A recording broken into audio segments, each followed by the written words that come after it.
নমস্কার বন্ধুরা, খাবারের ইতিকথা চ্যানেলে সকলকে স্বাগত। আশা করি আমার সকল বন্ধু খুবই ভালো আছেন। আজ শেয়ার করব শীতকালীন একটা রেসিপি, পালং শাক দিয়ে মসুর ডাল। আপনারা হয়তো অনেকেই বানিয়ে থাকবেন, তবে আমি কিভাবে বানাচ্ছি প্লিজ বন্ধুরা একবার বানাবেন, দেখবেন। আশা করি আপনাদের ভালো লাগবে। প্রথমে পালং শাক ভালো করে বেছে নিয়ে ছোট ছোট করে কেটে নিয়ে ভালো করে ধুয়ে নিতে হবে।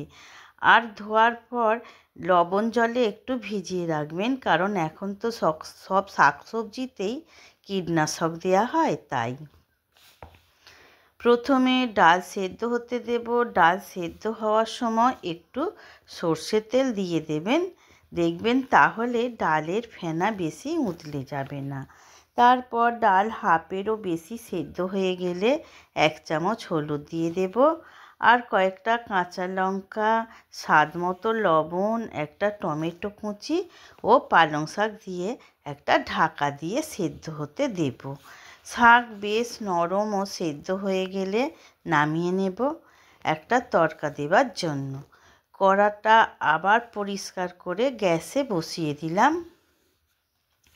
প্রথমে সর্ষের তেল ভালো করে গরম করে ফোড়নে দিলাম শুকনো লঙ্কা ও জিরে, আর একটা পেঁয়াজ কুচিও দিয়ে ভালো করে লাল করে ভেজে ডালটা দিয়ে দেবেন।